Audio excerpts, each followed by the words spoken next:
Good morning, everyone. I hope you are doing well, and thanks for joining Real Estate in the Trenches here with Jason Rowland. This week we've got Adam Wilde of the Wilde Law Group, and we're discussing how real estate transactions are actually taking place and closing during this global pandemic.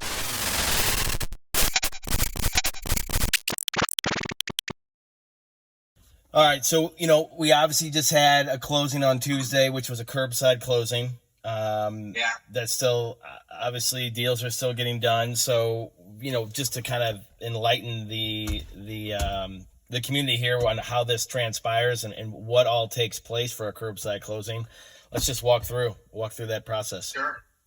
Sure. Well, I think before we do that, I think we have to just kind of say, why is there a curbside closing and why can't we do this remotely? Right? Because nobody wants to get out of their house right now. So do you know why most residential real estate transactions have what's called wet ink requirements? They have to be wet ink physically signed at the closing. Do you know why that is? It's Fannie Freddie, right? Exactly. So Fannie Mae and Freddie Mac are the government-sponsored enterprises that buy up most residential mortgage-backed securities. So most loan packages that you see, they're all underwritten on Fannie Freddie paper. So as long as they're underwritten on Fannie Freddie paper, that means Fannie and Freddie will buy them. And that's why you see uniform, consistent, regular loan packages on almost every deal. Whether you have Guaranteed Rate or Chase or whoever the lender is, all the paperwork is the same. There might be a couple here and there other forms, but they're all the same. So Fannie Mae and Freddie Mac, who buy most mortgages, they have a humongous binder of documents called selling guide. So Fannie Mae, Freddie Mac selling guides have specific state requirements that need to be complied with in order for them to buy that paper.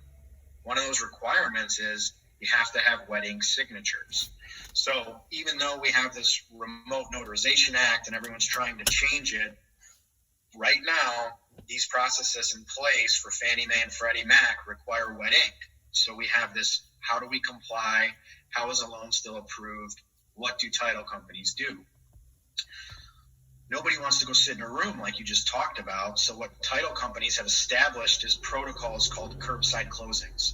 So what they're doing is they're saying, broker don't come, lender don't come, seller's attorney drop docs ahead of time, which is what we've always been doing. Buyers show up to closing, call us when you are here. We will come out with a closer. We will give you pens. We will give you your loan package. We will take pictures of your IDs, which is also a requirement. Like they have under the Patriot Act and other things, certain IDs that they have to get copies of. We'll leave. We'll go back in our building. You call us. When the docs are completed, we will come out. We will tell you to leave, and then we'll verify everything. If you need to come back if something was missed and re-sign, you need to come back and pick up your overage check, stuff like that. But that's how they're handling closings now, as minimal person-to-person contact as possible. Gotcha. Yeah, that was my first curbside pandemic closing on Tuesday. So yeah, interesting stuff. That's why, when we were talking earlier, why it's hard for attorneys to make the transition, because if you have everything up front, seller's attorney's documents, title company documents, lender documents, you can really streamline it. And then when your client's actually going to the curbside closing and think like a new buyer, someone who's never seen any of this stuff before, if we have the ability to go through everything with them, their level of comfort and confidence is going to be, exponentially greater than somebody that doesn't have that opportunity. Yeah. So some are trying. I know some attorneys, some really, really good attorneys in Chicago that we do a lot of deals with, they're trying to do Zoom meetings at closing, stuff like this, FaceTiming at closing, stuff like that. I'm just doing it all up front, and we're having everything knocked out ahead of time. So for our client, we had documents. I had seller's documents. She was great. Was it Tuesday closing? Tuesday, yep. Tuesday. I had seller's documents Friday, I think. I think our curbside closing was Tuesday. and I had seller's documents Friday, and then I waited for the lender and the title company to get us the rest. And we had a call to client. We went through everything, and it's not. You think about a closing, like a really good closing, Jason. It's probably what, an hour? Yeah, an hour. If you're lucky. Our conversations are not short. It's still an hour phone call going through everything with homeowners and with borrowers. It depends on the size of the loan package, but it's efficient. It's much more efficient than going to closings with everybody else in the room. So I kind of went off on a tangent there. What we're seeing is crazy from a lending standpoint, from a county closure standpoint, and the impact it's having on getting deals pushed through. And then on like documents that you said, like we're seeing some of these addendums come in. I've amended my mod letters to make other attorneys and title companies and lenders get me documents in advance. So you're hearing a lot about like the curbside closings, right? Yep. So deals are still closing, and because real estate's deemed essential, we're having deals go through. We're having deals get to the title companies, but the title companies have amended their practices as to who should attend closings. Realtors don't go to closings. Like, you have no reason to be there. I mean, I know sometimes you want to give the bottle of champagne and get that picture and that sort of thing, but do not go to closings right now. It just doesn't make sense, and most title companies won't even let you in the room. Lenders are the same thing. They don't have to be at the closing. They shouldn't be there. And then sellers, no, they don't have to be there. Sellers' attorneys, no, they don't have to be there. It really should be buyers. And buyers' attorneys don't even really have to be there anyway if they're doing things right. So what I've done is in our mod letter, we're requiring sellers' attorneys, when I'm on the buy side, we're requiring sellers' attorneys, title companies, and lenders to get us all documents 2 days in advance. I review all documents just like I would at a closing, and you've been through enough closings with me to kind of understand our process, get through the loan package, make sure sellers' documents are right, make sure title documents are right. So now what we're doing is we're just doing it up front. We're front loading it. So a lot of times things that we would catch at closing, I now have the luxury because they're giving me the stuff to catch it 2 days in advance.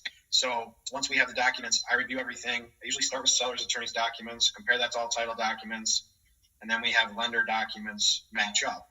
And if I have all that, I have about a 45-minute, hour-long phone call with every one of our clients to go through everything and then explain to them what's going to happen at closing. So it should, in theory, kind of expedite things and make closings go a lot smoother. And I think that we can do this long-term, not just from a COVID perspective. I think we absolutely can do this long-term. But right now it's super rocky because I'm reliant on everybody to change their practices to get me stuff ahead of time to make sure we're good to go at the actual closing. And that's tricky on the buy side. Yeah, that brings my next question. Obviously everyone's stepping into the breach right now and making things happen virtually as we're doing this meeting. Yeah. Do you think it's a very quick adapt for the title companies to bring some of this virtual closing aspects to the forefront, or do you think it takes quite some time? Well, I think it depends on the title company. Yeah. And I think the larger title companies that are also underwriters that have, seen some of this in other states. So a lot of people don't know this in Chicago or Illinois, we have a ton of different title companies, right? And a lot of them they're called title agencies. So you have really 5 title companies that are agencies and underwriters. Okay. So they're actually underwriting the insurance policy. So who would that be? That would be First American, Chicago Title, Fidelity, Stewart, ATG is another one. And then you have a bunch of title agencies that you hear of. Like, you're like, why am I closing at, I don't want to put anybody on blast, but why am I closing at another title company that has this kind of unique name? Well, it's because they have a title agency, they have their own agreements, but they're underwriting through one of the larger Illinois underwriters. So I think the larger underwriter / title companies are better positioned to adapt and set up sort of the online process. And a lot of people are saying, like, I don't know if you heard, but Pritzker passed the Remote Notarization Act. So it's kind of like an emergency act to get through that says you can do remote notaries. But it's not that easy to say we're going to do a remote notary. Like, you have to have a secured portal. You have to have identification passes. You have to have it recorded.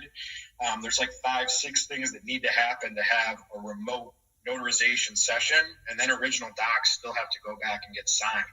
So I don't have all the details, but I think it's an incredible tool right now for attorneys, title companies, buyers and sellers of real estate to do this online, and do it in an efficient and effective manner. And I think that if it's done right, I think it can revolutionize what we're seeing right now. Do you think we've seen the end of having buyers brokers, buyers attorneys, buyers lender, sellers attorney, the closer, all in one room? Do you think those days are gone? I think a lot of those days are absolutely gone in the short term. You know, like before we jumped on the recording, you and I were talking, like, are we going to pony up at a bar when May 18th or June 1st happens? Or are you and me going to go sit down at a Starbucks with 50 other people? Like, probably not. Yeah. Even though the government may say we're open and businesses may say we're open, we're going to have a lot of stage fright. I know I'm going to have a stage fright. You know, I'm trying to make the most out of this, to get outside and go for a walk or go for a run. And I'm like, I'm literally sprinting across the other side of the street when I see a person. Yeah. You know? Like, you know, what do we do? So getting everybody in the room at the same time for a closing, I think that we're going to see new customs and practices that just, they change. For us on the sell side, it hasn't changed. Like, our process is still business as usual. And you've done a ton of real estate transactions with me to know, like, how we handle things on the sell side. I encourage my sellers to never go to a real estate closing. I mean, if you're on the sell side, we have a pre-sign at our office. They come in, we talk through everything, we understand things. They grant me a limited power of attorney. I say, keep your phone on during the closing, and if anything pops up, I'll let you know. Otherwise, we fund them and we do it remotely. And it's a more intelligent, I think, way to do things. And we've done it that way because the deals go a lot faster. They're smoother. Everybody's still covered and protected. And we have the ability to send all closing documents to buyers' attorneys ahead of time. And I've been doing that since I started my own firm. I mean, we were always doing that at my old firm, the larger one. We'd have everything done up front and ready to go. And that was one of the main benefits to this. Like, I can easily send a seller's attorney, if they say they want all closing documents, I have them done 2 weeks in advance.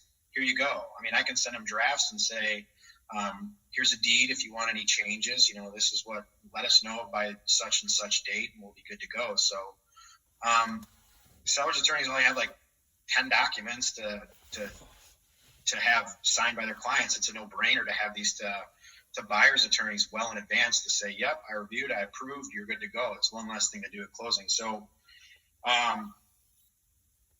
in a roundabout way to answer it, like, do I think it's going to change? For sure. Do I think it goes back to business as usual? I hope not. Personally, I say I hope not. Yeah.